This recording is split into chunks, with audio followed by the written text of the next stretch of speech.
A tradition at NDSU for more than 100 years is facing some edits. Today, President Dean Brashani let the campus know what's wrong with the school's alma mater.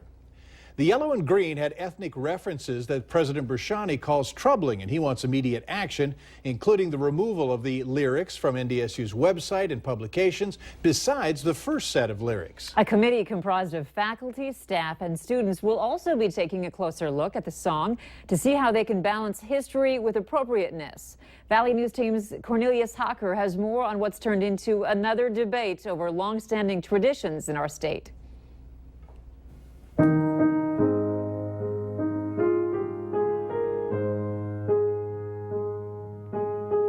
For more than 100 years, the tune Yellow and the Green has been part of the campus experience at what's now NDSU.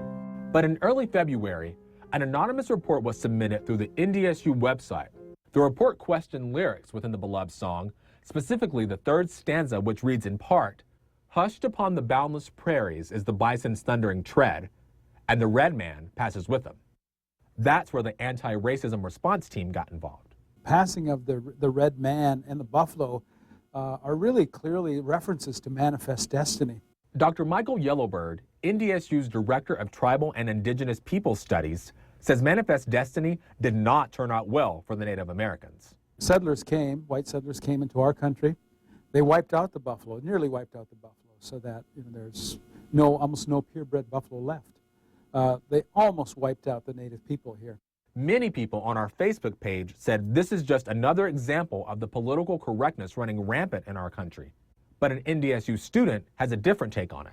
Political correctness is like such a buzzword, but I think there's a difference between being politically correct and like being respectful of cultures and people, and I think that we just need to make sure that we're doing that on all fronts.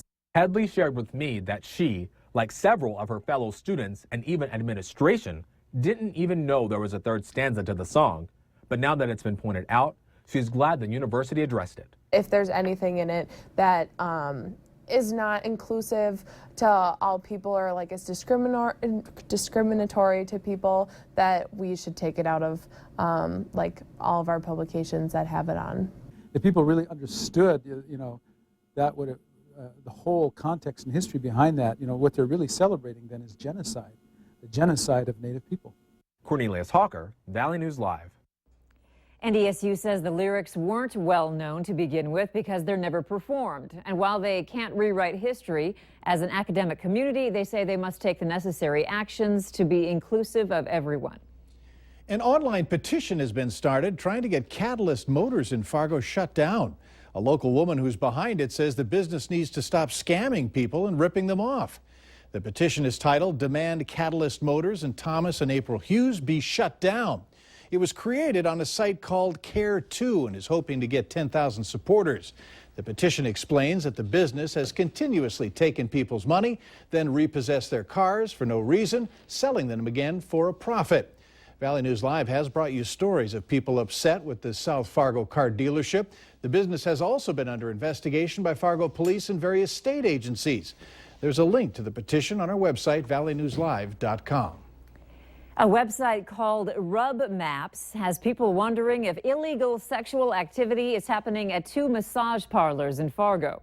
A viewer called our whistleblower hotline asking us to investigate what she calls a shady website.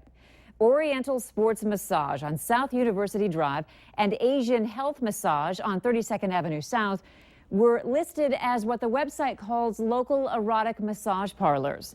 We asked each business if illegal activities are happening at their locations. Both businesses say they don't offer or participate in special massages. We asked the Fargo Police Department about the Rub Maps website and if there are any current investigations. Deputy Chief Joe Anderson says he wasn't aware of the site and says there are no investigations underway, but they will look into it more. North Fargo residents still have concerns and questions about plans for a new apartment project north of NDSU. It'll house students and could bring up to 800 residents to the area. Valley News Live's Natalie Parsons has more on this story. 32nd Avenue North and University Drive may soon be bustling with NDSU students. Roars Development wants to put up a complex that would provide 400 apartments. Some residents like the idea of housing, but not aimed to helping NDSU. I guess I would prefer more family or senior living rather than students, keep the students closer to the university. But a spokesman for Roars Development says they believe students are important to the community. Yeah, we have a lot of experience in student housing. We have a lot of projects locally, so we're pretty comfortable with that market, and we're pretty sure that there's a demand there. But as was mentioned before, if that proves not to be true. Those living in the area worry about the increased traffic it will bring around residential homes, especially on 10th Street North. A traffic study by Roars pointed to 250 additional vehicles daily along that stretch of roadway. Roars Development presented updated plans to alleviate any congestion.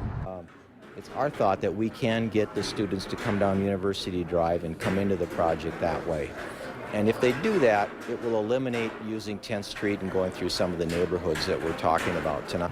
For these North Fargo residents, the issue is far from settled. They hope to again meet with the developer, but no date was set. In North Fargo, Natalie Parsons, Valley News Live. The current plans is to have the apartment building open by summer of 2017. We want to update you on a story we exclusively brought you back in August. Fourth grader Ian Morgan was the first child in Moorhead to receive a service dog for his rare genetic disorder, which includes multiple tumors, epilepsy, and autism. Unfortunately, 9 days after getting his service dog, Rudy, the Morgan family experienced the unthinkable. Ian's dad, Josh, had a seizure while driving. Josh was left paralyzed from the neck down and is now learning how to live a new life as a quadriplegic. Through extensive rehab at the Minneapolis VA hospital, Josh has had to battle infections, fever, and even more seizures. The Morgan family needs support because of the circumstances. They desperately need help financially to modify their home here in Fargo, purchase a handicapped vehicle, and pay more medical expenses. And the Morgan family had to discontinue training with service dog Rudy. If you would like to help the Morgan family, they have a Caring Bridge page set up. We have a link to that on our website. Just go to Valley News Live and click on this story. Madison Elementary students are on a healthcare adventure. NDSU students from the College of Health Professions teaches the dozen second graders about germs, x-rays, bones, asthma, and medicine. The students get various hands-on sessions and interactive presentations. Upon completion of this program, the Madison students receive a child-sized white lab coat to mark their achievement. The 6-week adventure is free on a first-come, first-served basis and is made possible through grants from Walgreens and Target. For better or worse, a state capital is a showcase for the entire state.